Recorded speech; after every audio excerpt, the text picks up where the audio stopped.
Welcome, everyone. It is wonderful to see so many people here. What began as a uniquely UK-based conference, the attendees have since signed up from South Africa, Malaysia, Romania, Portugal, Egypt, Hong Kong, Lithuania, Denmark, the Philippines, and Australia, to name but a few.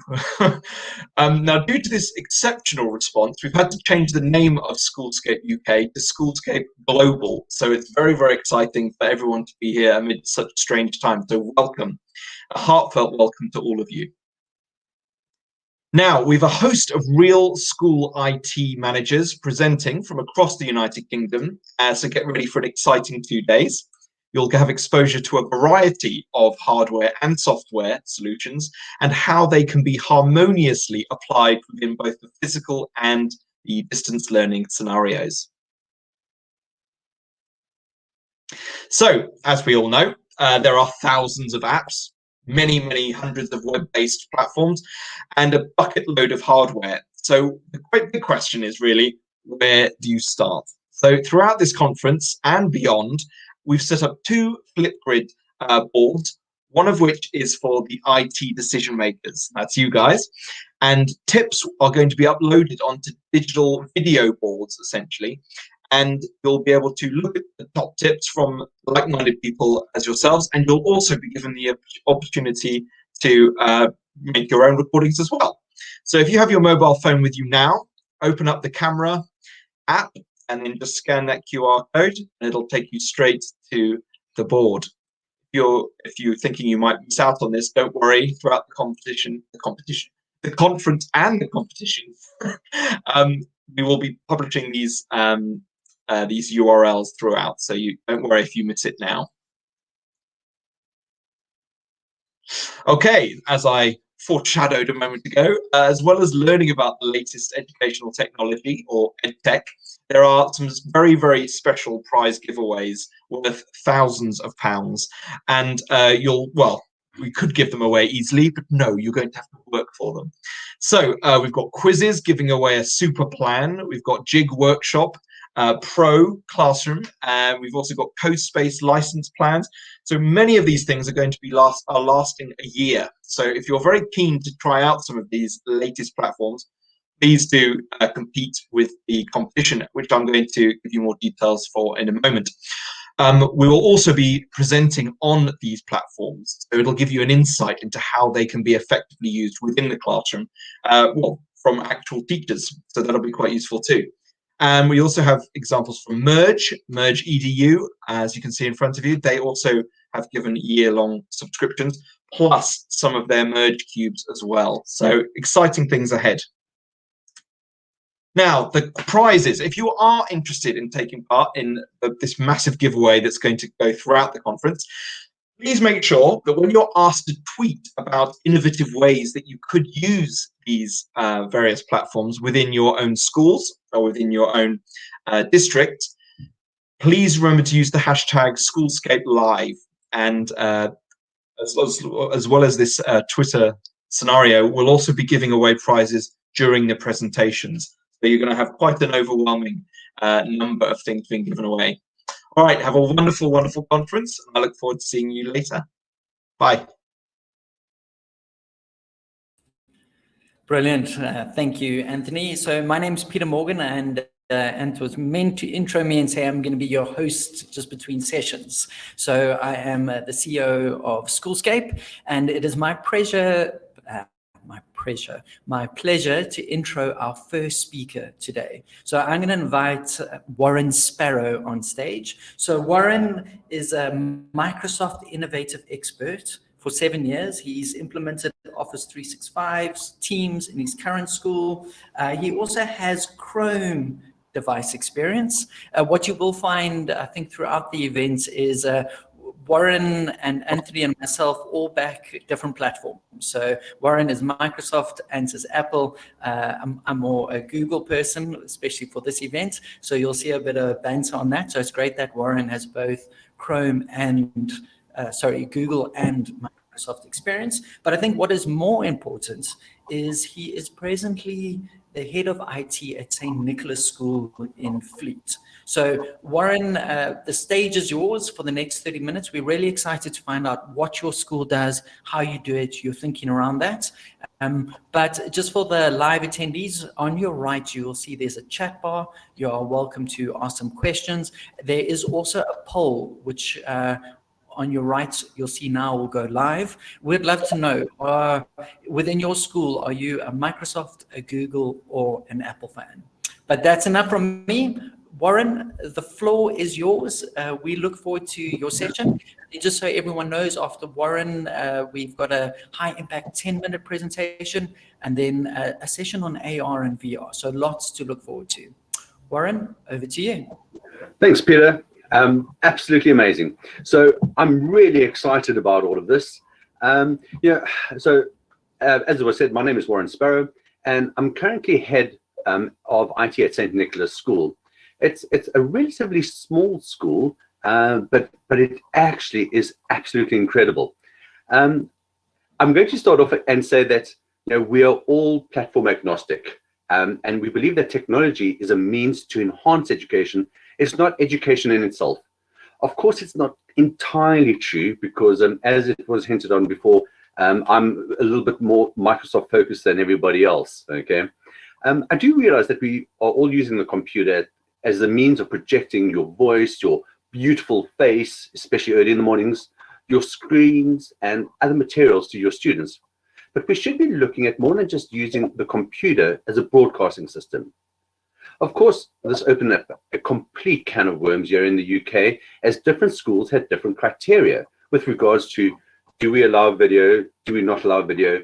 Are we doing remote teaching? Are we doing distance teaching? Are we doing hybrid? And what can we actually legally do with safeguarding? And I'm going to touch on a couple of those things much later on in the presentation.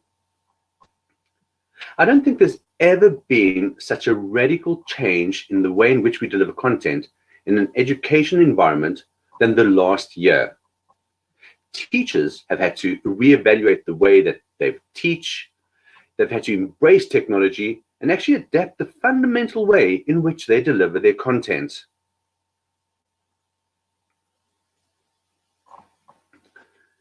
I think during this time, 3 different types of schools have appeared. The first are the schools that thought IT and technology integration was important 5, 10, 15 years ago. And they've been investing money in infrastructure, hardware, software, and training for years.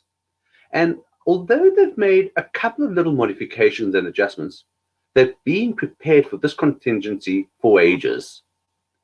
They, I think, are really the forerunners of everything that's currently happening. The second group of schools are the ones who, I don't know, they've got a couple of smart boards, they've got some computers, they might even have a few laptops in a trolley somewhere that gets wheeled out whenever they're needed. And I think this is the most of the schools across the UK are in this little group. And in fact, speaking to others, I think this is actually not just here in the UK, I think this is worldwide. The last group don't have the relevant infrastructure, the hardware, let alone the training that they need. And like many other schools and educational institutions, they were very ill prepared for any type of remote learning, any type of hybrid teaching. But I do want to point out that it's through no fault of their own. If I look at certain schools like preschools and junior schools, there was never going to be a complete implementation of technology in these places. There's never needed to be. I mean, they're concentrating on reading, writing, and arithmetics. Sorry, I've mentioned the 3 R's, and I do know that I might get a little bit slated for saying this. Of course, just using computers for the sake of using computers is not education. There has to be an educational purpose for using this technology. There are a number of different frameworks that will guide you. And although I've put 2 up here, which is the SAMR, okay, and the TPAC framework, these will show you how to implement technology and how effective that technology is in the implementation into your class. I'm not, however, going to be spending a lot of time on this because all of these sort of frameworks, there are so many resources that are currently available for this. So If you have a look at the school that I'm currently teaching in, I think it's a typical example of what most schools of the country look like. I'm going to divide this into two sections. One is before COVID, and the other one is after COVID, as there's been like a major shift in what's been happening during this time. Before COVID, we had a whole mixture of different tech. We had every teacher has a fixed systems box on your desk. It's connected to a LAN, and we've got a couple of smart boards and a couple of data projectors in every single class. And don't get me wrong, I still think this technology still has a place in today's schools. We have a formal computer lab, and I know there's a massive shift away from this into more of a one-to-one program. At the moment, however, the computer labs are actually places that we're using for all our key workers' children. And this is one of the bubbles that we've created for them, which actually has worked perfectly. We've got 20 iPads in the school, predominantly used in the juniors. And then we've got 20 Windows Mini laptops, which I think are approximately 6 or 7 years old. They're basically Celeron. They take ages to start up, but it does work for what we need them to do. Now, we started to make a couple of changes, and there's been a couple of things that saved us that we started doing before the pandemic actually started. And I'm going to go through a couple of things. So I'm also going to go through a couple of things that we've learned over this time. And I'm hoping that this will make your life a great deal easier. So the first thing is you've got to have a good LMS, learning management system, and a really excellent VLE, virtual learning environment. And I would recommend that these are cloud-based and they're not sitting on premise. So there are a number of good ones, both paid and free. I think the biggest two free ones is going to be Microsoft Office and Teams and Google Classroom. Now, both of these have a free version as well as a paid-for version. So the free versions are both more than adequate for most schools and educational institutions. So bottom line, if you're not using Google Classroom or Microsoft Office, get hold of your local government or go to them directly and ask them to set you up. The other thing for all of our international delegates that are currently listening, this is not just a UK thing, it's a worldwide thing. So you have more than enough resources for you to go and find out who's actually in charge of this and see if you can get them involved. Okay, so what saved us? Well, the first thing we did was we decided to adopt Microsoft Office and Teams as our virtual learning environment 6 months before the pandemic started. We just got lucky, all right? And what we had is we had weekly training sessions for all the staff, and we ran the same training session 3 times a week. We had sessions before school, during lunch, and after school. So the teachers could actually choose which one of those was most convenient for them, and they would just attend. Some of the teachers who were perhaps a little bit more afraid of the technology actually came in more than once in the same week to listen to the same training session, which was absolutely incredible. And I want to point out that although this was not compulsory, more than 95% of all of our staff attended this. So for me, this is the epitome of how hard teachers work. They're all so snowed under. We're marking, we're assessing, we're doing everything. But we still make time to make improvements so that we can make a bigger impact on the students that we teach.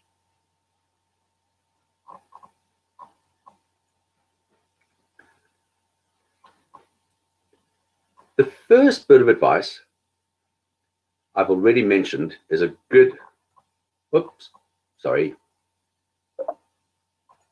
Okay, the second thing that saved us was we decided to roll out a one-to-one program with our senior students. Each student was given a laptop with a touch screen. And in the slide, you can actually see the touchscreens that we've got. And although we've gone with an Acer brand, I don't think it makes a difference which laptops you go with, but make sure that you have something that is my first really big tip. It's a great word, and the word is called standardization. Okay. Now, although I love this concept, it never really works really well long term. You know, motherboards keep on changing, they're replaced with newer ones, they've got different drivers, and certain problems just get phased out altogether. But as long as you can, try and have a standard. It just makes life so much easier. And then the second tip I'm going to say is become a Google, Apple, or a Microsoft school. And I'm not saying go get involved with them and go write all the exams, although it really is a good idea as well. What I'm saying is keep to a specific operating system and try not to have a multitude of different operating systems all trying to connect to your school. I know the reality is it's going to happen anyway, okay? But the more you can standardize everything, the easier it becomes. When parents now come and look at our school, we now have a little letter in our welcome pack that says it's not really necessary for them to buy a laptop or have a specific device. But if at some point they are going to buy something, we are going to recommend a device for them. So in our school, it's going to be a Microsoft Windows 10 device that has a touch screen and perhaps a pen or a stylus. That to us is absolutely first prize. If you're in another school, it's going to become a Google Chromebook. What we've also done is we've given parents 3 different options on the different ones that we have. So we can then say, depending on what you can afford, these would be the best devices for you. And the parents can then go and purchase those machines. So we now have had teachers doing training. Staff have started implementing what they have learned during the training. I mean, to be honest, it did start really slowly. And I had given myself an entire year to get through this. So some of the staff did and were a little bit hesitant. So I ended up doing a little bit of team teaching with them. I would go into their classrooms. I'd show them what they could do with the technology. And every week I gave them a little hint that they could use. The reality was no one was in a rush. I mean, what could ever have happened to force us to use these things permanently? Wow, did things change really quickly. Now, from home learning, there are a couple of things that I believe are non-negotiable. The first is connectivity. Wow, I love this. I live on a farm on the outskirts of a village. So there's no fiber, there's no broadband. In fact, I think homing pigeons sometimes might be the most reliable thing. So on the slide, you can actually see my screen test. All right, here's my results. I have 1.11 download and 0.76 upload. Now, the catch is, when I actually signed up for this, they told me that, you know, my line was terrible, and they would guarantee a download speed of 0.2 and an astonishing 0.0 upload speed. So every time I phone them and I say, oh, you know, my internet, it's just not working, it's not good enough. There's 4 of us in this house trying to share this one internet line. And they turn around and go, sorry, it's much faster than what we've guaranteed. So there's nothing we can do. So what we've had to do is we've had to go buy and purchase an additional dongles. All right. So Wi-Fi, connectivity, make sure that it's absolutely perfect for what you need. Now, just from a home point of view, you've also got to make sure that your school can handle the extra devices. Our school has upgraded our internet line to just under 1 gigabyte. We've upgraded our switches, our backbones, our access points. So when the students need to bring in their devices, the school infrastructure can handle the demand. This, of course, is really time consuming, and you have to plan ahead. Now, strangely enough, our staff have never been given a laptop, as they've always had system boxes on their desks. So over the course of the first 6 months, the school provided a laptop for every member of staff. And this has included all the admin staff who also still need to do the work, and they need to work remotely as well. Now, there's been obviously a huge financial constraint with this, but the biggest problem was actually the availability of the hardware. In these times, your basic laptops seem to be flying off the shelves, and the suppliers can't keep up with the demand. So we've now got all of these nice hot pieces of hardware, and we're now starting to implement these things, but we've now also had to upgrade and create new policies. So for example, for the learners to bring their devices into school, we've never had a BYOD policy before. We've had to create one. We've also had to upgrade our school policies with remote teaching and learning. And at the same time, we've had to retain our accessible use policy, which becomes really difficult because we're not filtering the content that's coming in at home. We also don't know what the device that they're on, and we actually can't see what they're doing because they're not all on school devices. The one thing we have had to do is, through everything, we've had to try and keep both our students and our staff safe as well. And there have been a couple of things that we've done to promote this. So one thing, through teams, every team has to have another teacher or a line manager or a deputy or a head has to be part of everyone else's teams. So this allows teachers, other teachers, to dip in and out of any session that you're busy running. Now, this isn't seen as a way of checking up on you. It's basically just keeping you and the kids safe.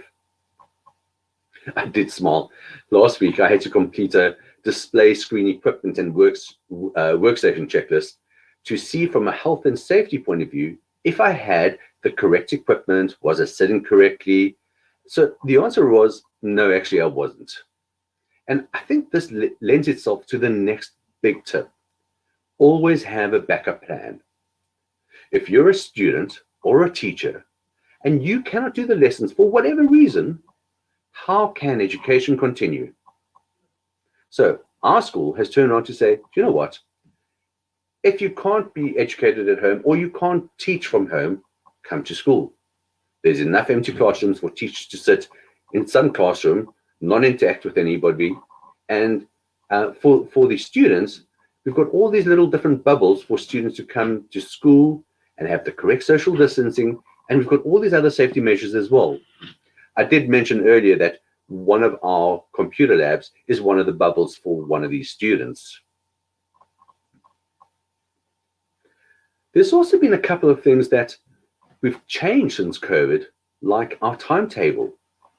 What we've done is we've always had an extended day, and our previous timetable had staggered breaks for the juniors and the seniors, and we actually had quite a few 30-minute little lessons. Now what we've done is we've turned these to 60-minute lessons, and we don't have staggered times anymore. It's basically the same break and lunch for everyone. And this has led to more interaction during lunch and breaks with each other, which during these times becomes so important. Also, the last 30 minutes of the day were actually spent with your tutor. And during this time, we're discussing things like well-being and other sort of PSHE sort of topics. Last night and tonight, I actually have a parents' evening, which we've been doing from home. And it has worked so well using the software. And the reality is, we've also now decided that even when we go back to school, we are going to continue using the parents' evening software and not have face-to-face in in-school meetings anymore. It just works so efficiently. We've also changed the way in which parents communicate with us, or how we communicate with parents. We've moved over to Teams phones, so we can use the Teams app and phone a parent from anywhere in the world as if we were sitting in the front office at our school. Now, due to the amount of times that students and teachers are sitting in front of monitors, we've also introduced no screen days. During these days, students are still taught their lessons, but they have to be away from their computer. Now, I must admit, sometimes it is a lot easier said than done, trying to create the perfect lessons when you can't see the children. So now we've got teachers trained with VLEs. We've got students have a device in which they can communicate and do their work. How do we entice and engage students to become active learners? Well, let me tell you, there's incredible software out there that allows us to collaborate with others from around the world. You have to remember that, like us, students are in a very unfamiliar realm. Kids love gaming and augmented reality, and this is why things like quizzes, Minecraft, Jigspace are so important. Utilizing these platforms endeavor the students towards us. Anthony is going to go through some of these awe-inspiring pieces of software with you later, so make sure you catch that one. Even better, there's giving away prizes as well.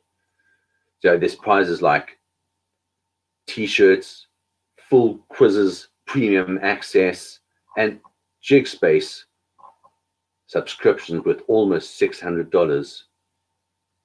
With regard to software from other places, you or a relevant teacher must have done a DPIA, or a Data Protection Impact Assessment, on them. And I know your GDPR people and your school will jump up and down a little bit, but generally there should be a template that your school has. And once you've found the company's GDPR statement, it's normally a couple of minutes for you to fill it in.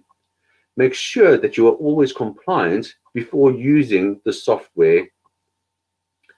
What I really like about most of the software as well is I tend to look for the software that has single sign-on with Microsoft or Google.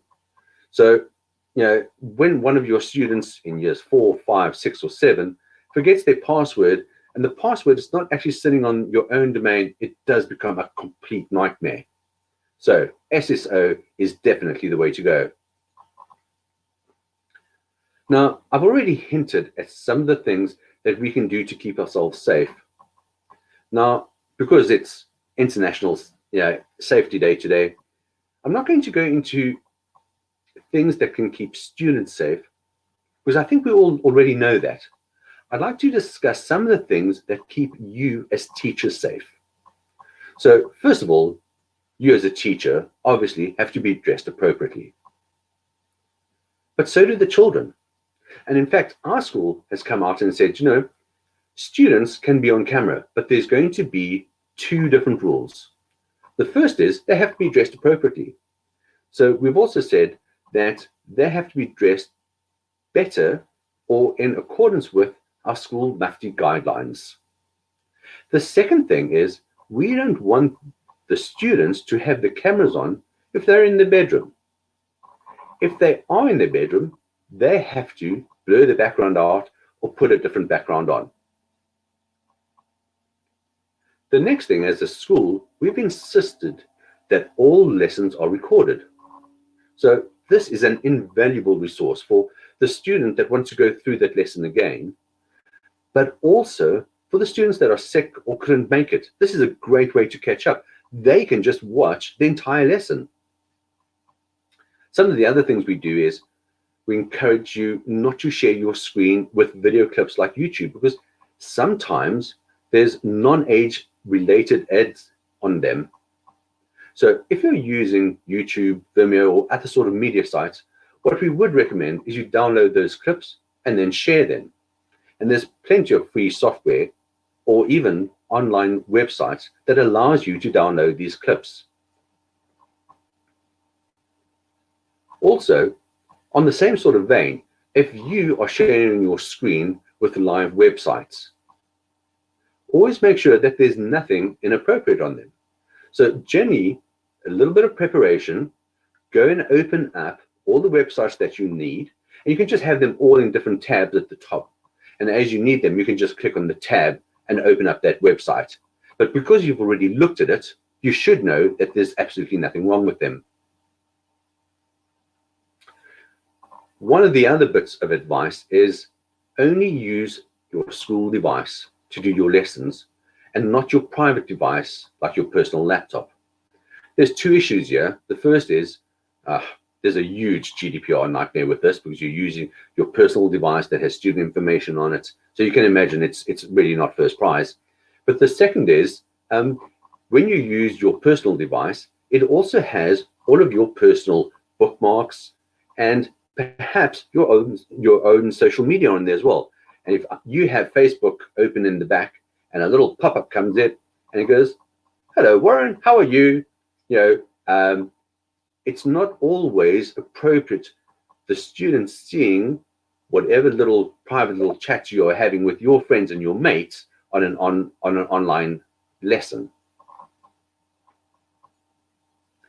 So the one thing to remember is that every school is unique. You have to find a solution that works for you. Get as much help from other teachers and schools, and then create something that works just for you. All right, Peter. All right. Wow, we've got loads of questions. We've got some questions coming through. So, Warren, first up, question came in. How do you get reluctant teachers involved? So you are implementing EdTech, new technology, 2 tips or tricks to get reluctant teachers involved. All right. So to me, there's loads of different things. So the first thing I would suggest is go and show them, go into their classroom and actually take a lesson for them. Now, I do this plenty of times, and I say the same things all the time. I say, I'm going to come into your classroom. The reality is I don't know what maths you're busy teaching or what science you're busy teaching, and I will never know your students as well as the teacher does. So I'm not coming in there to teach your maths lesson. I'm going to come into your class and I'm going to teach your maths lesson to the best of my ability. But actually what I'm going to do is I'm going to show you how you can use the technology to teach the maths. All right. So once I've done that once with you, then what's going to happen is I'm then going to go, do you know what? Next week, I will come and watch you. Or do you know what? Perhaps we can team teach this lesson together. And then once we've done it together, then I'm going to come in again later on and watch you do it and give you advice all along the way. The other thing that I find is I still hold training sessions. And my training sessions are literally 15 minutes long. And each week I will pick one thing. And sometimes it's a piece of software, sometimes it's an app, sometimes it's a Microsoft Teams or a word trick. All right. And I'm going to show you this one thing and say, you know, you can use this one thing and see if you can use it this week. And that's what it's all about. It's just keeping the continuity going. And to me, I mean, people always say it's generally your older generation that have problems with the technology. And I completely disagree with that. I think it's a state of mind. I have seen older generations getting so involved and have actually been, doing much better things than younger students or younger teachers, So it's a state of mind. Brilliant. Great answer. Warren, I'm going to ask the next question, but before I do that, just for our people that are watching live, we're going to have a lot of people watching on demand at later periods, just because we've got people from around the world joining in, as you can see. So Charlotte had a great comment, and then I'm actually going to share a question she asked. So Charlotte said, my school created an EdTech coordinator role, which is Charlotte's role, to research technology, lead on it, and support staff who were stuck. I do a lot of video recordings and optional training sessions for staff who need individual help or extra support. So that's very much in line with what Warren's been chatting. But then she has a great question, and I have to ask this. So she says, if recording all lessons and allowing students to access these recordings, how does that encourage students to attend the live session if they can watch it later? What is your school's policy for unofficial absences in live lessons? Okay, so actually we still do registers for every lesson. And I think the trick is, so in our school, everyone has to attend, unless you're ill, and you still go through the same procedure. You still have to phone in advance at the beginning of the day, say, listen, I'm not really feeling well. So the other thing, and this changes so much between the junior school and the senior school. In the senior school, the students don't really want to be on camera. So you have to entice them and make sure that they're actually there, listen actively with you all the time. So I generally pick on loads of different students all the time, just asking a little simple question just to make sure that they're still there. With regards to recording the lessons and then just not listening to it, I think there are certain things that just become better live. And the reason for that is if you are unsure of something, you can ask your teacher. Whereas if you've recorded things, you can never go back and say, listen, I had a question on this, because it's not live anymore.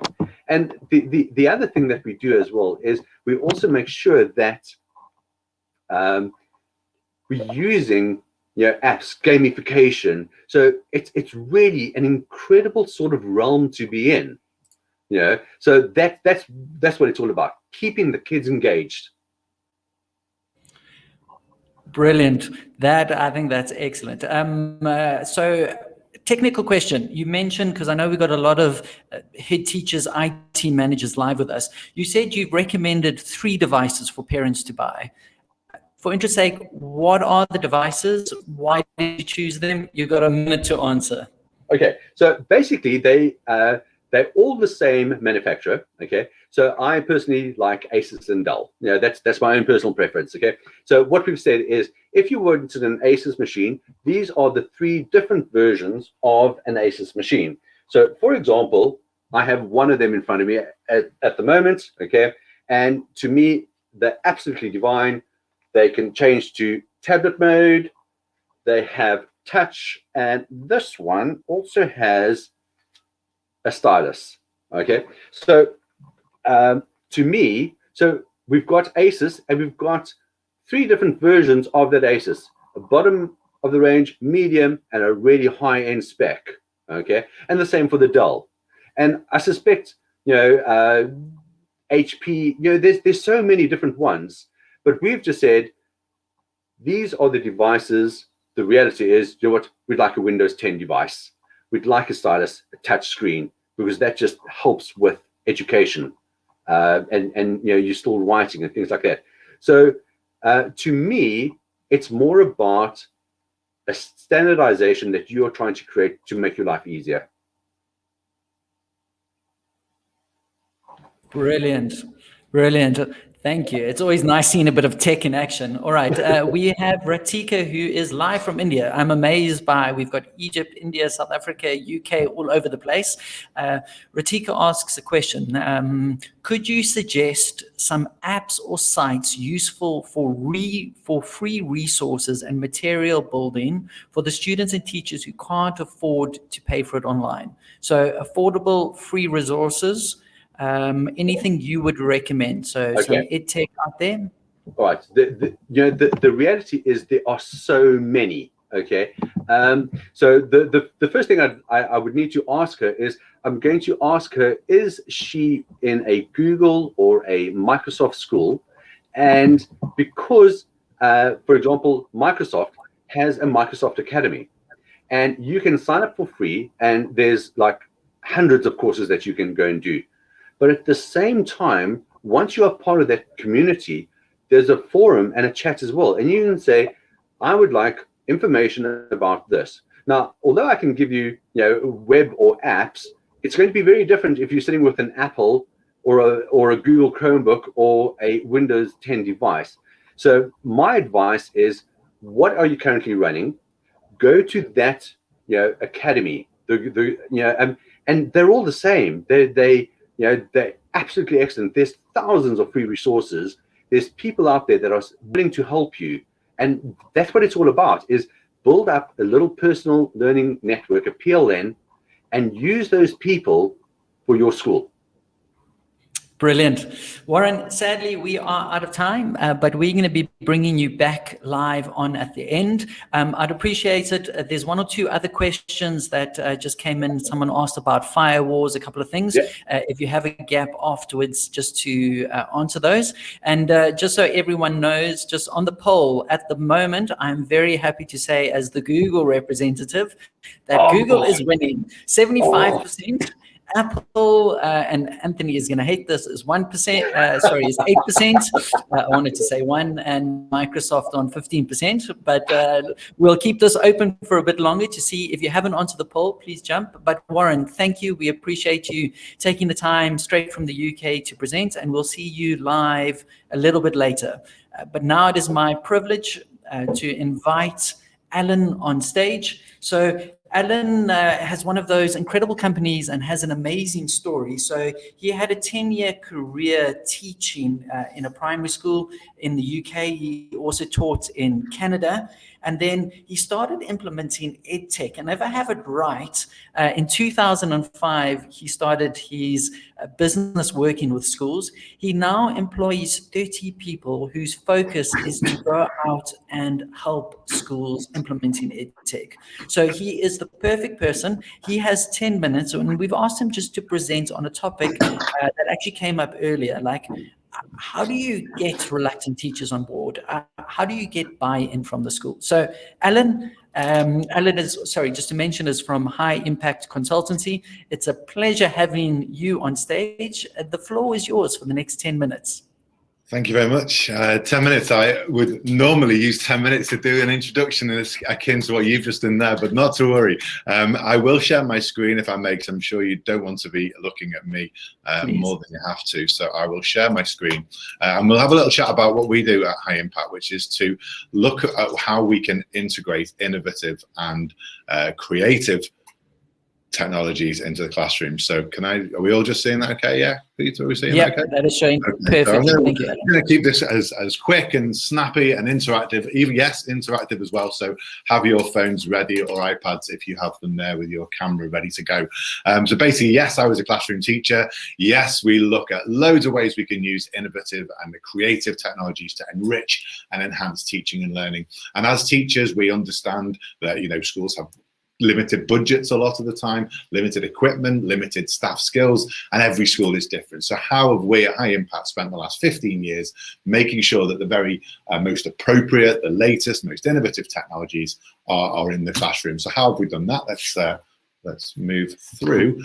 This is what we're trying to do: introduce creative and innovative technologies across the curriculum. So not just in the sort of computing world, not just in that slot in your timetable when you've got technology. And how do we get that into the practice of teaching staff? And I noticed you've already mentioned reluctant teaching staff, or those who are a little bit anxious about doing that. So that's something that we're going to look at too. So where do we start? The main question is, will it enrich and enhance teaching and learning? We don't want anything that's gimmicky. It won't last. It won't be value for money. It won't be sustainable. The kids will see right through it. Teachers will see right through it. So when there's a new opportunity, the first question is, obviously, and I'm sure it goes without saying, will it enrich and enhance teaching and learning? So that's obvious. But how will it? Where will it? When will I position it? And that's a lot harder than you think to ascertain, because you don't know what you don't know. And it's a different way of thinking. And it's something that we've really, we really embrace at High Impact, is looking at something and saying, okay, how can I use this? Where can I use it? When can I use it? Am I using that iPad in a PE lesson? Am I making a podcast in an Anderson shelter when I'm learning about World War II? Am I making a green screen film of the water cycle? Am I putting the same green screen idea into the staff room fridge to assess how healthy eating the staff room fridge is? Or am I looking inside the human heart and positioning myself as a student inside the human heart? So many things that we can do using these technologies, but how, where, and when they're going to sit is quite challenging. So let's forget that how, where and when will it fit and will it enrich for now, because these are the other things that we look at. Happy to share all this as well. I know it's going to be recorded too. I'll whiz through these. But what I thought today, what do we do at High Impact when we find something new and exciting? And it doesn't have to tick all of these boxes, of course. It helps if it does. Safe and secure, the one near to the bottom there, is an essential one. But these are the things that we look for. Is it free or low cost? Why spend money when you don't have to? Is it easy to implement, maintain and sustain? And that's perhaps from a technical point of view as well. How easy is it to get it going? We don't want to have a barrier. We don't want to be fed up with it or losing interest in it or struggling with it before we've even got it in front of the children.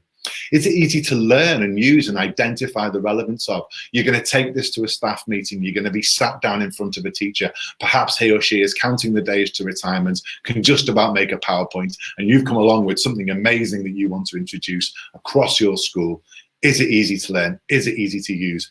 And can we see where it's relevant? Because that's the first question people will ask. Why? Why would I do that? What's the point? How will it benefit? How will it fit into my existing offer, my existing practice? Because nobody wants to be told that what they're doing is all wrong.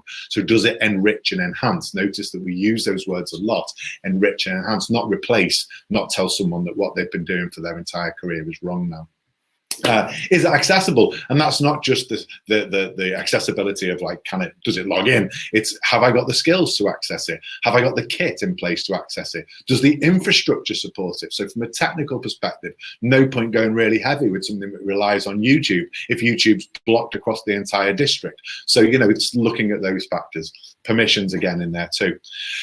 Does it reduce workload, or at least if it is an increase in workload, is that worthwhile? Because this is another thing the first teachers will say first of all, is this going to make my life harder? I haven't got time for this. Do you know how busy I am? I haven't got time for this. So my answer is, well, actually, it's either going to reduce your workload, or if it is an increase, wait till you see what that little bit of extra effort will give back in spades. Keep it impressive, but not overwhelming. Great to have something really impressive that makes people go, oh, I want to do that in my classroom. My kids will love that, but not so overwhelming that they go, but I could never do that. I haven't got the skills.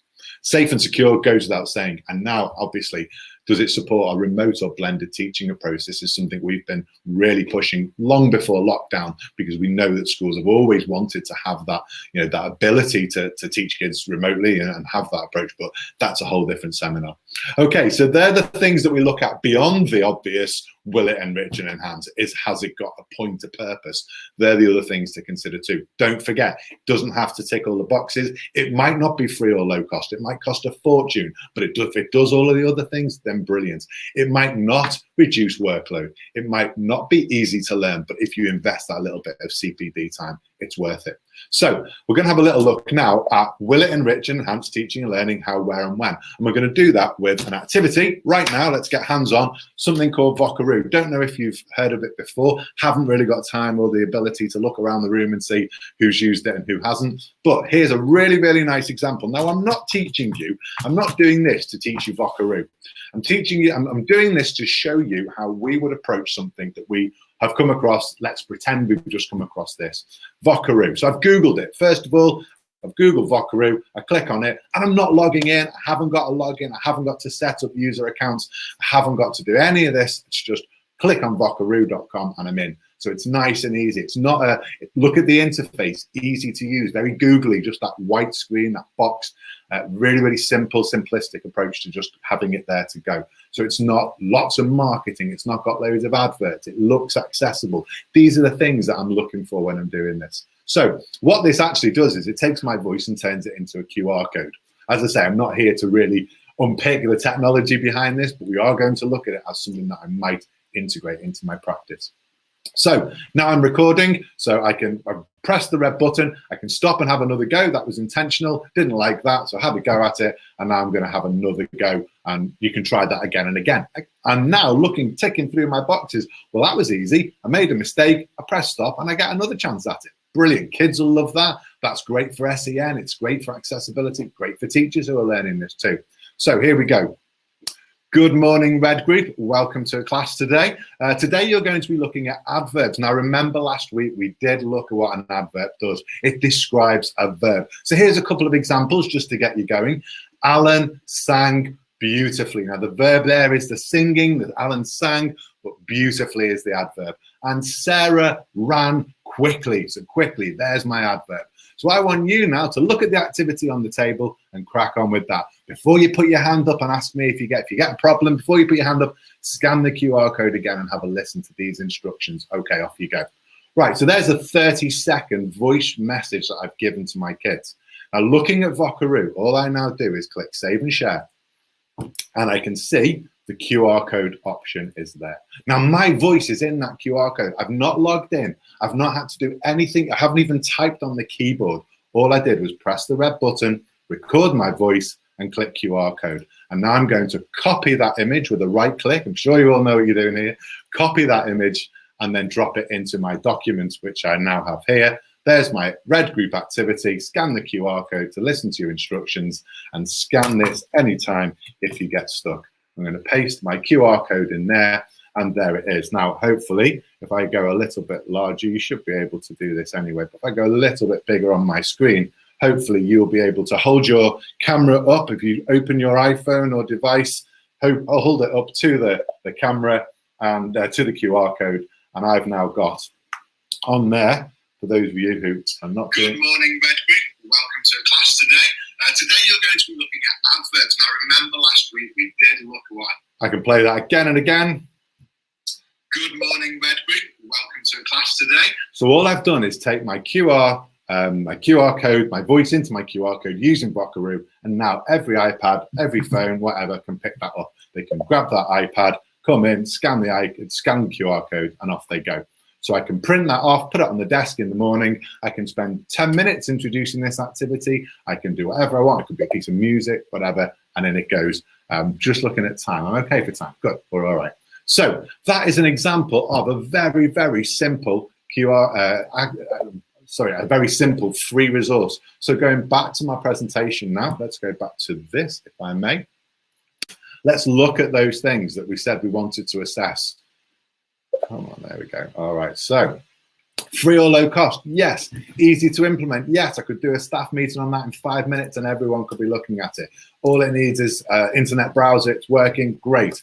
Maintain and sustain. There's nothing for technicians to do here. It's all through the browser.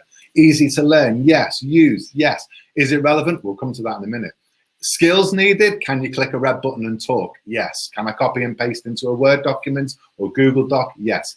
Kit? Well, we've got an iPad with a camera or a phone or whatever. No problem. Infrastructure? Website. Permissions? Not needed. No problem there. Maybe check it's not blocked. You probably won't find it is, but you never know. Reducing workload? Well, I've just given a 30-second instruction to my kids and I've done it as part of this presentation. I could do that on the sofa the night before the lesson, talk into it, print it off on the QR code, and the kids are away. Could have it up on the board as the kids walk in. Impressive but not overwhelming? Yeah, what teacher doesn't want to be able to just do that there? I'll talk to you about the ways we can use it. Safe and secure? Yes, I've not used my name. I've not got any photographs in there. It's my voice. And yes, it does exist online, but from a GDPR data protection perspective, absolutely fine. Support or remote blended teaching? Absolutely, because I could send that in an email. I could put it on a newsletter. I could just leave it as part of a PowerPoint that I send out and say, scan this and get me talking to you. Absolutely no problem at all. So how would I use that? Well, I could talk for probably another hour about ways I've seen that used since introducing it. I've seen schools use it for languages. I've seen, just think if I'm being told to hurry up. Am I being told to hurry up? How am I doing for time, Peter? Okay. Yeah, sadly, hate to do this, but you've only got 1 minute left. Okay, so I'm going to take two because I'm sure you won't mind. Yeah. I was late starting, so I'll do 1 minute just to get. So we can put that onto, as I've said, as a trigger for kids as they come into a room. Different colours differentiated. Red group, blue group, green group, all scanning different things.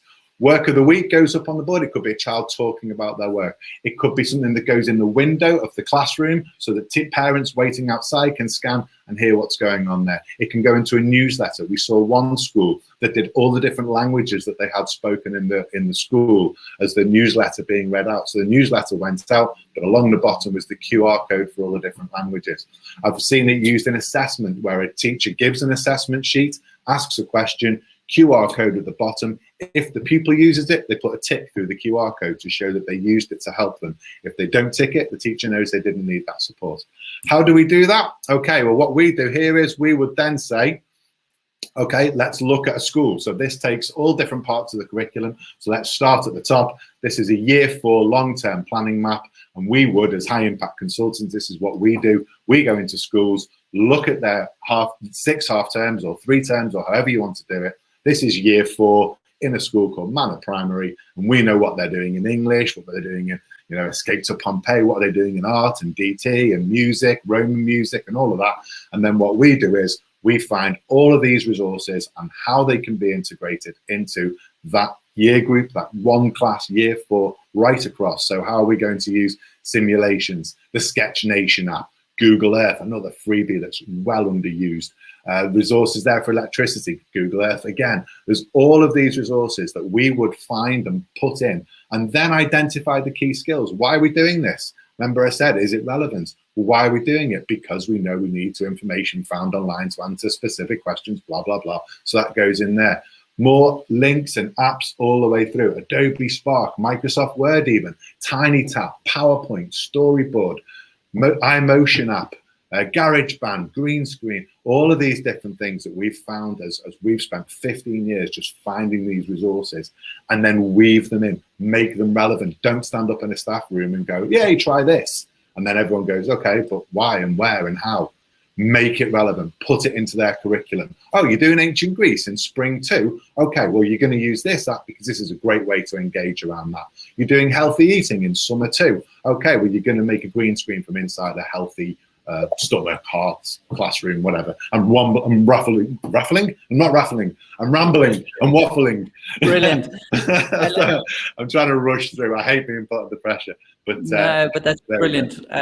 Alan, thank you. I think the one thing that really stood out to me is you said, you know, put it up and make it relevant. And I know when we were pre-chatting, you said one of the schools sends out its printed newsletter, and at the bottom you have that voice recording thing, and they've actually got the students to read the newsletter and record it in Polish, in different languages. So I know we've got people from all over the world joining us. If you have parents that have different languages, that's just a simple little bit of technology that gets people really excited. Yeah, so the kids actually do that recording. So the teacher writes the newsletter, the children translate it and read it back in their tongue, and then that gets attached to the bottom of the newsletter with each language written beneath it, so the parents can then do it. But then, of course, the other thing is the parents are supporting their language development because they're hearing it from one of their children. They're hearing it, but they're also following the text as well as they're there. So that's a really useful tool. Like I say, that is a great tool, and I hope you all go away and use it because it is a great tool.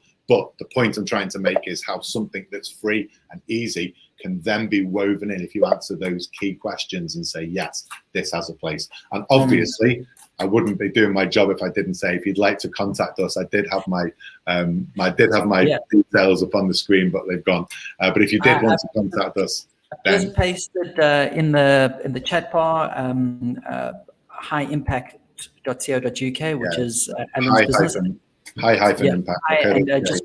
High HI for those that are watching on demand afterwards. hi-impact.co.uk. Alan has a team that is going out and helping multiple schools across the country and even outside of the UK as well. And I know they're all over the world. Tomorrow in our Lions Den pitch, he's also going to be pitching an incredible product. So, Alan, thank you. We're appreciating you taking the time and effort to join us. And I know you'll be back on stage for something short tomorrow. So thank you.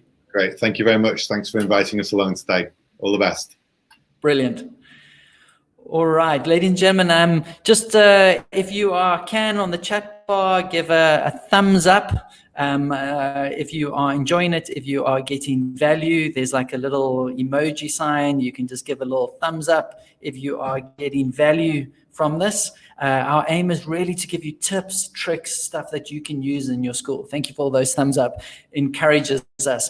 All right. So next up, and he can introduce himself in a bit more detail. He did the intro, but it's going to be Anthony, and he's going to be sharing on AR and VR. He's going to be talking about it, and the reason why we wanted Anthony to share on this, a lot of our research that we were doing is AR and VR is going to be breaking into the market. And for IT decision makers, it's how do you implement? What are the tools out there? So he's going to detail a couple of the tools he's seen, how to bring it in, what it looks like. For some of you that are already using AR and VR, you might see some new tricks. For those of you that are not using it, it's coming. And what we are definitely finding is IT decision makers, IT managers, head teachers, etc. This is something you need to be aware of. So he's just going to be presenting for about 30 minutes, and then we are done for today. I'm going to pull him up on stage. Let me just find him. All right, where are you? Cool. Hello. Well, it's lovely to see you all again. Fantastic. Those of you who haven't seen me yet in this lovely conference, my name's Anthony Peters, and I'm the lead, one of the lead leaders of learning at Interhigh School, which is the UK's leading online school. It's the largest one at the moment as well. So my topic, I'm very excited to share this topic with you because it's like creating magic in the classroom. You'll have to forgive my enthusiasm. So using the latest AR and VR or XR solutions to maximize pupil engagement and attainment. So when I use the term XR, so this is basically the encompassing title we give anything or any form of reality. You know, virtual reality, augmented reality, mixed reality. And so XR is what they, you know, the sort of superordinate term for all of those. So what I'd like to do is in this workshop is to do a few things. First of all, I'm going to expose you to the power of virtual and augmented reality, specifically augmented reality, and why it is absolutely terrific to include within your lessons, because there are hosts of apps that work very well, but there are a few that are exceptional, and two of those I'm going to be covering in this session, and I thoroughly hope you enjoy yourselves. So another thing I'd like to do is demonstrate how using augmented reality and these tools within the lessons actually benefit both the learner and the educator together. So you can use gamification, more rigorous understanding of concepts, the flipped classroom scenario, student-centered learning, and how it's literally and figuratively removed the ceiling of limitation. And again, it gets kids excited about learning again. And what's brilliant about it is it gets teachers excited about it as well. And that's brilliant because they are the ones who are going to shape generations of children, you know, in their education moving forward. I'd also like to talk about how augmented reality and VR and XR, let's say XR, is actually resolving and tackling a number of the educational challenges that we find in the UK and actually across the world as well. And I'll talk to you about a little bit more about making students. I want these tools to enhance the learner's understanding as well as their acknowledgement. They are responsible for their learning. And as soon as you've got them engaged, you find that that's actually quite an easy thing to accomplish. I'd also like you to sort of, hopefully, I'm going to convey the message that what it truly means to learn. And it doesn't just have to be through the traditional models that we've used. Okay, so here we go. Now, if you look at this article, I read this on the 10th of January, 2021, a few weeks ago. And as you can see, those bits highlighted in red are quite scary. So we've got education system not fit for purpose. We've got urgent changes essential. Clearly, the growth of AI and robotics will have a profound impact. These are all, you know, they seem quite negative, and you suddenly think, oh gosh, as an educator, this sounds quite hectic, but it's not as bad as it has to be. So, for example, in UK and countries across the world, they're often limited by the expectations of the education systems. So, for example, they want to have examinations as a quantitative record of a student's ability, along with coursework and project work in other countries as well. However, despite this, it's the mediation, it's the learning, it's, you know, getting the knowledge and the skills into the children's heads is where the magic happens, right? This is the exciting bit. And essentially, you can remove the teacher from the front of the room and let the students discover their learning. And that's what makes it wonderful, because in terms of engagement, when they learn something from something they've discovered, as opposed to being told it or simply reading it in a book. It just goes up another notch. And it's quite nice in the sense that it also removes that teacher from the front of the room, because the students are busy, discovering their learning through the means I'm going to talk about in a moment. It also frees you, if there's a student who's struggling, you can have more direct contact with them. So you can have one-to-one and actually help scaffold them individually, and you will be free to do that because you won't be busy lecturing the class in front of you. So, gosh, there are so many benefits, and I hope you take a few of these away. So, if you look at the App Store there, now, what is augmented reality? Now, it's a little bit different from virtual reality. So, you put on a headset and you're transported into a digital world. Augmented reality is the reverse of that. So, it actually brings the digital world into the real world, and as a result of that, it changes the user's perspective on both, and that is when it becomes truly magical.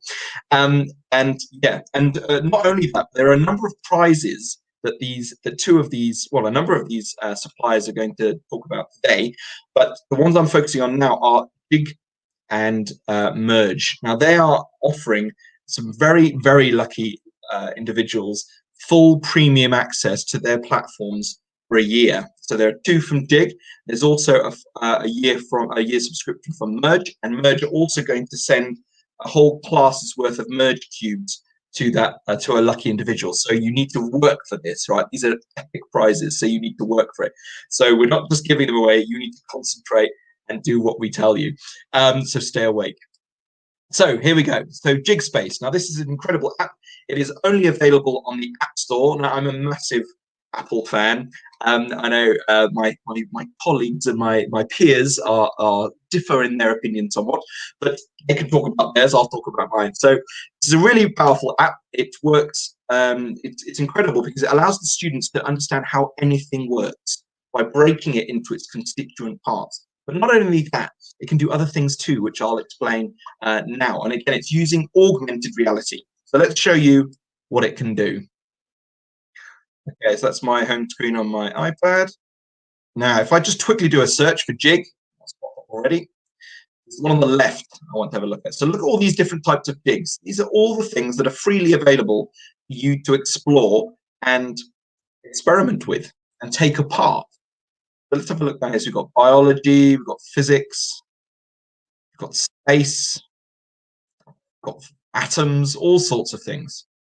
So if I click on the inside eye, let's have a look. Right, so if I scan my table, click on the X, and there we go. I've got an eyeball on my table. Magic, right? And I can resize it simply by turning it around with my fingers and pinching the screen and from side to side. Now, what makes this fantastic is if I click on the right arrow on the right-hand side, it takes you to the next stage of this splicing, essentially, of this eye, and it labels the components quite usefully. Again, this is very useful for the younger learners who are just learning about these things. And again, it shows them and allows them to actually not just imagine it through 2D pictures, they can see it in real time, and they can backtrack through it until they've understood what they need to. At the bottom, you can see little captions, and these are little snippets of information that that will elevate their understanding of this thing. And it's really, really incredible. I mean, imagine if we could have done that when we were in school. Mind blowing. Now, that's not all it can do, though. So if I, Now, if I have a look here, so as I said to you a moment ago, on the top right arrow, that's the button, the arrow you press in order to go to the next stage of the splicing of the thing that you're investigating, like the eye in this case. If you look at the bottom right, you can actually add people to this presentation. So if you've got several students in the room with a device on the same network, same internet network, you can guide them and be guided by them through this presentation, so they could present to you. Again, a very traditional pedagogy, but a very, very successful one. And teaching, making the best, being the best learning tool, which is what I tell my students, which is why we're very, very smart. And if you look at the bottom, that's just another example of a caption that gives them a bit of information.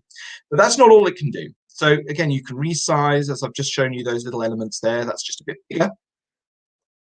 Now, that's not all it can do. So if you want to have a look at, well, let's have another look. It's not just about the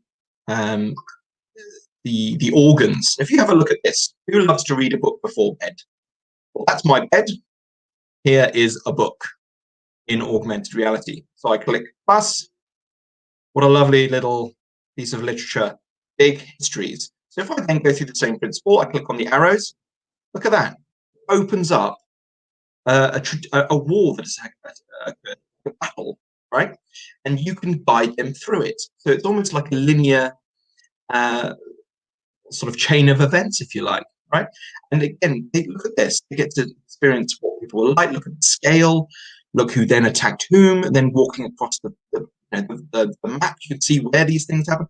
And then you can see the battles themselves. If you look carefully there, you'll see a flight of arrows there. You see, it's really exciting, and they get to see it in real time. They don't have to imagine, they can see it. They don't have to present using this augmented reality tool, or again, get students, guys, this enough, it's magic. And this, if you're thinking, a war that's accomplished.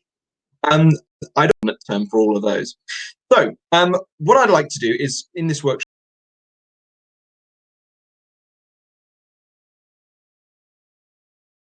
Hi, ladies and gentlemen. Sorry, we're having a problem with Ant's connection. If you can just give us 2 minutes to get him back on, please bear with us. He jumped, give us 2 seconds. Sorry. The joys of doing stuff live is you have the odd tech. Ant, let's get you back up to speed. His stuff is recording, so give us 1 second. Sorry about this.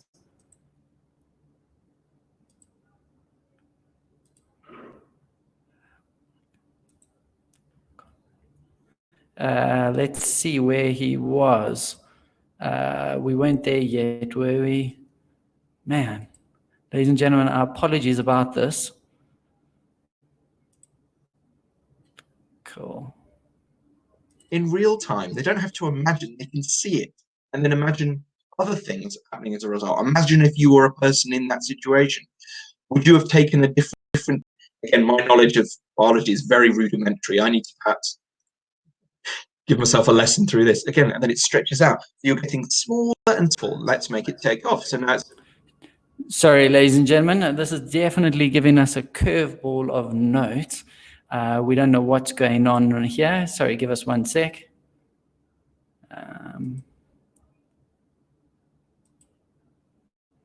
We haven't got the, yeah. So we're just going to try once more. Please bear with us. Geographical attack on that area based on what you know of geography. See, it's incredible. All you do is you spin it with your fingers. Truly incredible. Again, the students demonstrating their learning through discovery, but not just through discovering through opening a book. They are seeing this thing appear like magic in front of them, and which is incredibly powerful. Now, if I go through, let me just scroll to the next. Apologies. If I just scroll to the next one, now you think, right, look at all these examples. There's some lovely examples here that you could use. You've got the brain, the eye, some contraptions at the bottom, historical, contraptions for war, for mining. You've got D-Day landing on the bottom right. There's a lovely variety. But I can hear you. I can almost imagine what you're thinking is this. Hopefully, you're not all thinking of Homer Simpson, but you're probably thinking, wouldn't it be awesome if teachers could then make their own jigs based on their own subject-specific material without needing to know how to code or anything like that? Well, fortunately for you, you now can. Now, this is the use of Jig Workshop. Again, it's another free app you download to your Apple device, and it allows you to create your own jigs, which you can then export as videos or use as export as files, so you can share them with your classes.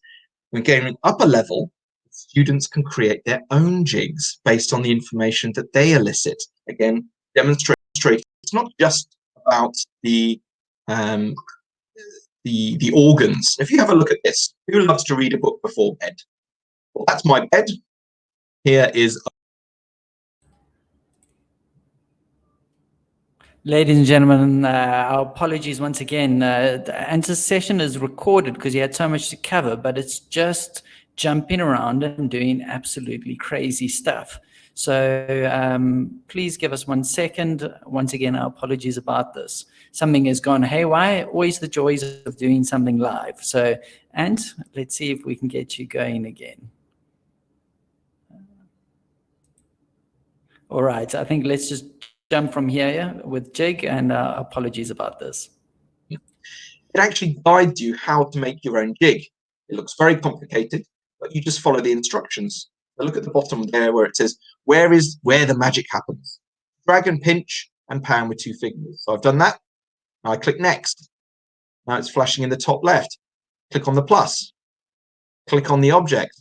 It's done. It pops up. Beautiful. Let's make it take off. So now it's highlighting the top plus button. I simply press that. And so it looks like an animation because it's 2 slides next to each other. There's a lovely transition that goes between the 2. So look at the x-axis, the x and y axes that I'm now playing with. You just drag and drop. And as soon as you've done something right, it guides you to the next stage. Very, very straightforward. And then you can test it out in AR. So if you tap on that AR button, just scanning my carpet, sincerest apologies for the wrinkles.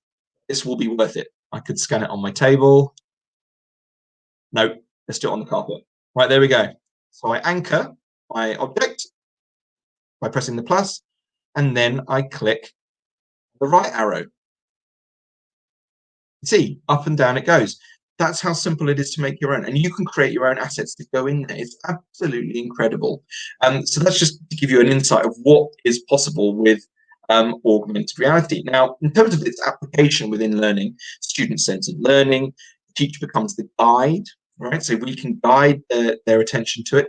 You can either create the jigs yourselves, and again, that's the end goal really, because then you start enjoying your subject even more because it's exciting, it's fun, and it's like magic in front of you.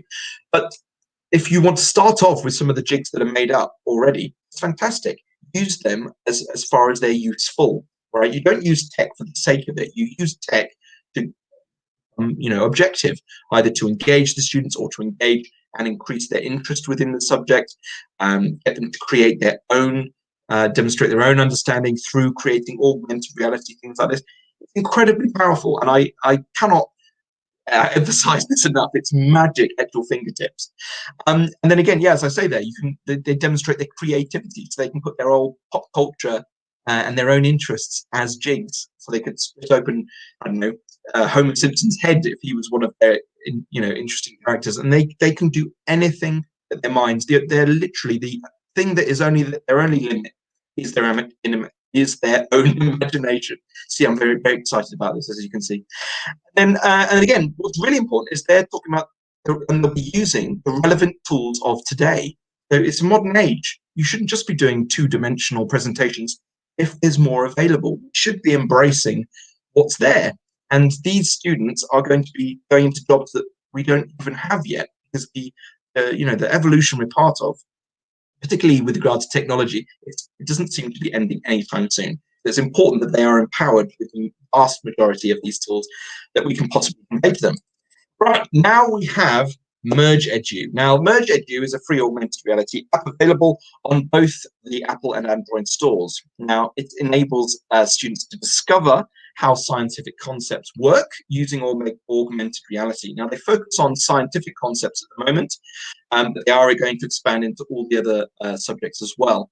But what's interesting about this one is that they've also devised a complete content delivery for the entire primary spectrum, the primary curricula for the American education system. And because of the wonderful correlations between the UK system and the American one, this is incredibly useful in anybody's classroom.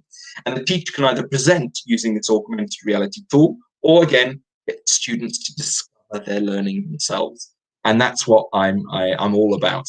So if you have a little look at some of these demonstrations, so you can see what it's all about. Okay, and if I type in Merge, or I type in Explorer, it'll bring up the same app. Click on that. These are all the different topics. And within each topic, there are various activities that scaffold the students' understanding and knowledge of these concepts very, very well. So look, there's many, many, many things there. And within each one of these topics are many, many activities. Cool. Right. So what I want to do is focus on a very particular app to begin with, or one of the nodes particularly. It is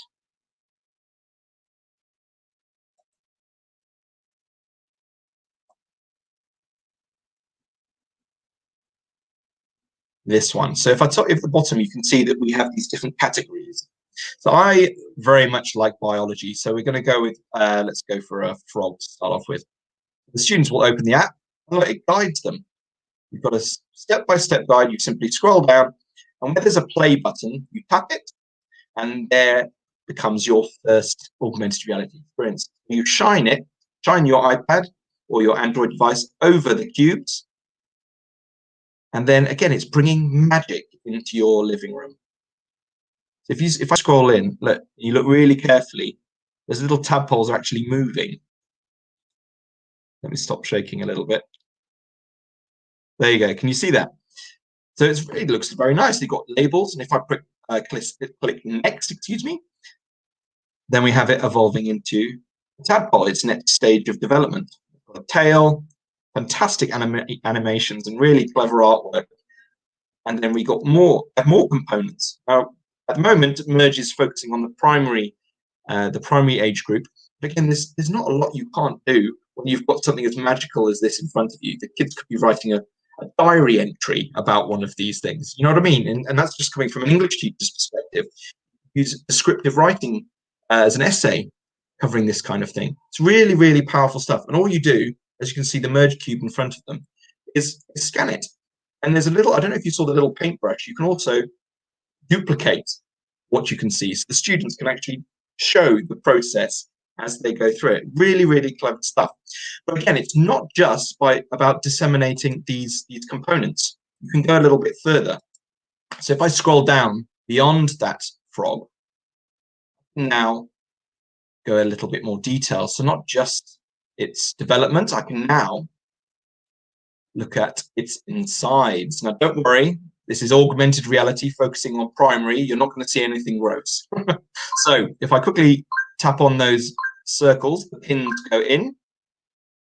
All I'm doing is tapping on the circles where it guides me, but I'm doing it. So again, the discovery. If you look at the toggle bar at the bottom, if I swipe it from left to right, you see all the organs are starting to come out. Again, this is incredible. This is happening on my table, right? In my house, not making a mess anywhere. And as I tap on the different bits, it labels them for me. So if I wanted to teach a student what belongs where, you can work it out completely simply by scrolling that little tab at the bottom. Really, really awesome stuff. And again, very, very simple, very, very straightforward, and really, really exciting. And then if you look at the bottom, again, it just continues, and you even have a progress bar so the students can see whereabouts they've got up to. Again, really, really powerful stuff. So if I go to the next one, let me just scroll through. Now, we've talked about augmented reality. We haven't talked about virtual reality yet. So what Merge have done is they've embedded virtual reality within their system too. So if you look here, let's go to genetic material.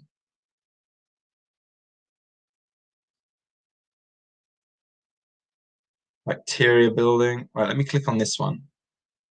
So chromosomes into genes. Now, I don't know if you remember much of this stuff. I barely do. It's just very, very insightful. You can then look into, you can manipulate the stimuli, and all these old traditional kinesthetic models work very well and lend themselves very nicely to this kind of discovery. Then I tap on the next, and this time, as I go through the stages of next, they fly over my right shoulder. Again, fully immersing me within the learning experience. And then I've got the nucleosome, and then again, my knowledge of biology is very rudimentary. I need to perhaps give myself a lesson through this again, and then it stretches out. You're getting smaller and smaller and smaller to get to the DNA level. But as I told you a moment ago, it's not just about augmented reality, it's also about virtual reality. So let's have a look at another one of my favorite topics, the great white shark. Now, if I start off at the beginnings, I can just do an augmented reality experience, or I can click on this. Now, there's a lot of sound and many sound effects that go with this, which you probably can't hear as well if I'm speaking to you through a secondary feed. But you can hear all sorts of whooshing and fish flapping. And there's a woman telling me everything about these sharks as they go past. Again, how incredible is this? And every time you turn, this is what you see. And she is guiding me, the voice in the app is guiding me to what the sharks are made up of. How incredible is this? And it tells you, and again, the narrator tells you about migration, it tells you about food habits, everything you need to know covering the syllabus. And it's exciting, truly, truly exciting.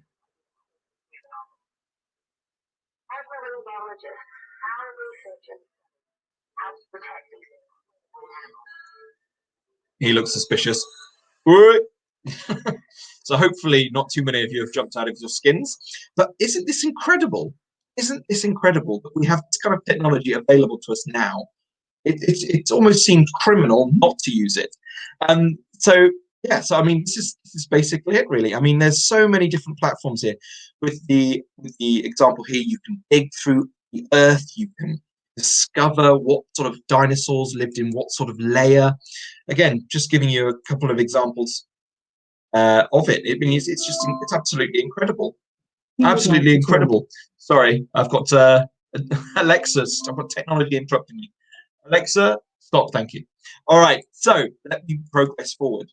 Now, if you look at this kind of pedagogy, students are not in the classroom. This is a group of students from when I was teaching in South Africa.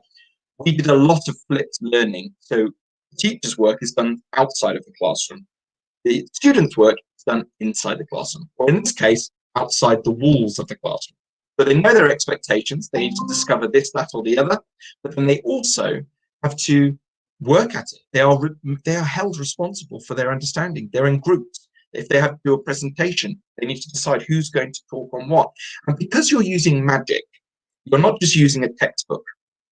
They're pretty excited about it. I mean, it's again another wonderful incentive for them to demonstrate their learning. Plus, they will be presenting either the same topic to each other, but they were covering slightly different areas. So if it's with a shark, they could be talking about the shark's mating habits, or it's where they live, or the kind of food that they're after. Again, they all focus on a different component. And whilst everyone is presenting, they're not just sitting there waiting for their turn. They are seeing AR in the classroom as well. So they are as captivated and as excited as the presenters are. And then you have wonderful enjoyment, you've got interest from students and teachers, and you've essentially achieved the optimum learning environment. So, as you can see, all those smiles there, such show-offs, but what legends they are. So, the next thing I want to talk to you about is what I'm talking about later this afternoon. So it's formative and summative assessment, and it's a platform called Quizzes. And I'm also going to be talking about code spaces, and it links in very, very nicely with the two platforms that we've just talked about. And again, this is the idea of exploring and discovering your own knowledge, becoming engaged, using VR and XR and AR, everything to become excited about learning. And that, in my personal opinion, that is what I think works in education. Regardless of all the other challenges, if you get the kids excited and interested and wowed, they'll do anything to succeed. So, without further ado, let me just remind you of the competitions. I must forget to tell you about the quizzes are giving things away. So is Jigspace, and so is CoSpaces, and so is Merge EDU. So, a little reminder for Merge and Jigspace for this competition. What you need to do, you need to tweet how you would use Jigspace and Merge innovatively. So you don't have to send one tweet, send a few, it's up to you. But I want you to tell me how each of those would be used in a really innovative way within your classroom. For example, I give the idea of the frog. I could use that and get the students to write a descriptive essay using similes and metaphors and sibilants, all manner of descriptive vocabulary. And again, because they've got it in front of them, it would excite them. So it's not just about having an English app, a maths app, a French app. It's about the tools and what you can do with them. That's the mindset I want all of you to have. That would be brilliant if you went away with that. And so, yeah, so what I'd like you to do is again, tweak those things as in an innovative way. Sorry, I'll say that again. I want you to think about how you would use those tools in an innovative way, and then tweet out your thoughts. And I want you to include the hashtag, says here in black, hashtag Schoolscape Live. And you can also find them at Schoolscape Live, because then we're going to go through all those tweets and distribute some prizes later on at the end of the 2-day conference. And with regard to merges competition, you need to go to this website, http://mergeedu.com/Schoolscape, and you'll find the details of the competition there. Okay, good luck. I hope you really have a thoroughly enjoyable conference to come, and I hope if you take anything away, it's the mindset I want you to walk away. Think, right, these apps, we don't force them into a lesson. We simply think the other way around. Think, what do you want the students to have achieved by the end of this lesson? You want them to have created something like a diary entry, or I'm just thinking from an English perspective, or you want to encourage them to think more about the anatomy of a frog, for example. There are always more interesting ways to get to that point. So you work backwards. What do you want the kids to get at the end of it? And then you go work your way back and find the coolest way to get them there. Using VR and AR within lessons has been an absolute game changer for me. Well, unless you've done it, you only know the reaction and the absolute unmatched desire they have to do something very cool. And you must forgive my enthusiasm. I cannot tell you, it's amazing. And it gets them really, really excited again. And it gets teachers excited about learning again. Now, if you are interested in connecting with these sorts of people, don't forget to make your comments known on either of the flip grids that we've got going on, the teacher one specifically, or in fact, the IT solution is also there for you if you're an IT decision maker. And again, if you just type in the hashtag EdTech, educational technology, EdTech, you'll find scores of people waiting for you to contact them, coming up with ideas. Everyone is just willing to share. And Twitter seems to be one of the most used forums for attracting educational technology enthusiasts. So, in order to finish this presentation, I suppose, what would you say to having used AR and VR within the classroom? I would call it a teaching room. Very cheesy, but really it works. All right, have a lovely day. I look forward to seeing you guys tomorrow.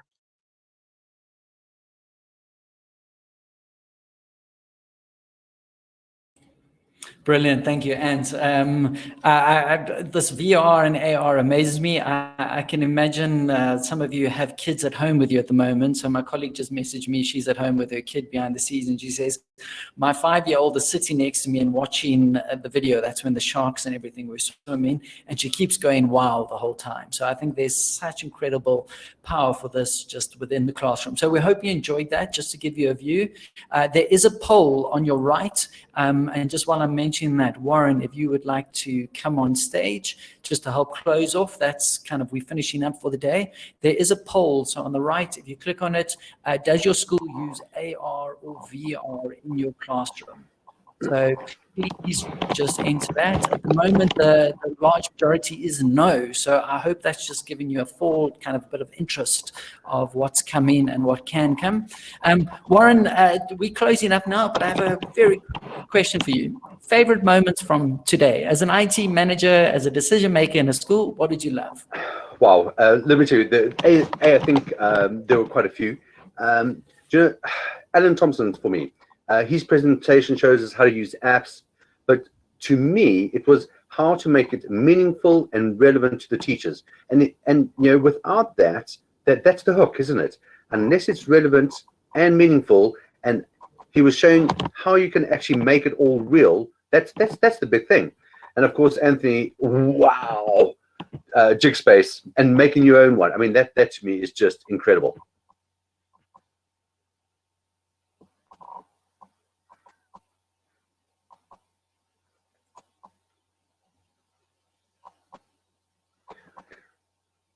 Sorry, I got kicked off there.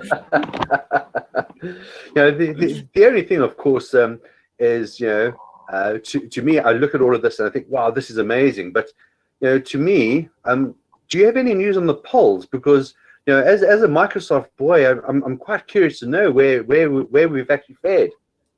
So I'm just we've just imaged it quickly.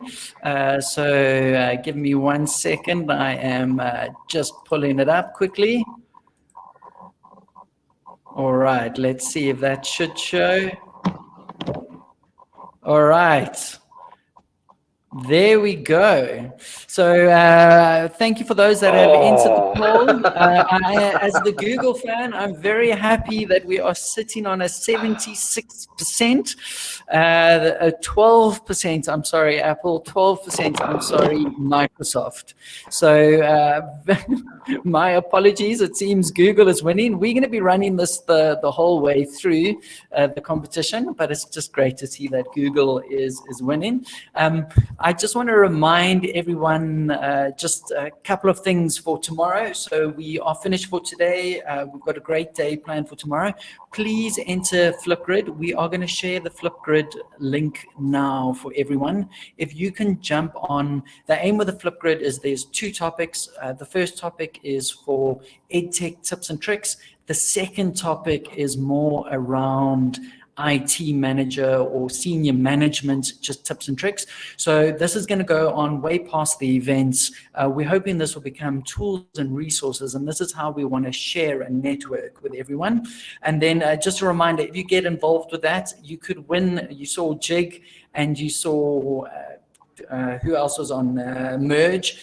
So we've got license agreements for them up for grabs, valued at incredible amounts of money. So you can use it straight away in your class, the premium subscriptions. And then Warren, last question for you. What can people look forward to tomorrow? Well, for me personally, there's going to be a little bit of a battle, okay? And the battle is going to be between Downer House, which is a Microsoft school, and Tring, which is a Google school. But more than that, between the battle between, good and evil, oops, okay, but it's actually about seeing best practice. And it's to me, this is going to be the exciting thing. It's seeing what they're both doing. How is it different? But I also suspect there's going to be a lot of similarities. And the best practice, how to do things effectively and how you can use this in your classroom, I think is going to be the winner. Brilliant. I think we are in for that. So thank you so much. We'll let the war continue. So we look forward to seeing you live tomorrow. It is tomorrow morning, 9:30 UK time. I know for people watching on demand, etc., around the world, that is a very, very different set of times. We're also just going to launch a Merges competition. Is if you want to win and use that technology in your classroom, we're going to be posting that up shortly, just so that you can enter. You just need to fill in your details and you can win. And then I'm just going to quickly show you one 20-second Flipgrid that has just come through on a tech tip for a teacher. So I am just going to share my screen. And I just want to show you this quickly because this is absolutely fantastic. There we go. Warren, if you don't mind just muting yourself so people can hear this audio. I'm going to mute myself and press play.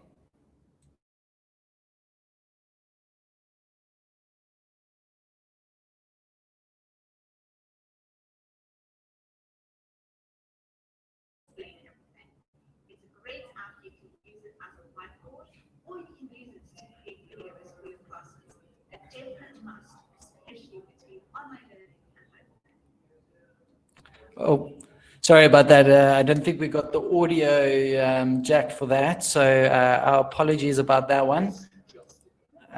We'll sort those out for tomorrow. But if you go across to Flipgrid, you can join that. We're going to post that competition now. So thank you so much. So popping up on your screen, if you want to hear a full 1-year Merge subscription, there's a pop-up on your screen. You can enter now with that. So thank you, everybody. We look forward to seeing you for the session tomorrow. You will get a mailer post this with some information. It's also not too late to invite your friends. They can still register. And tomorrow we've got a great day. Thank you, everyone. Warren, we'll see you tomorrow. Let the battle continue.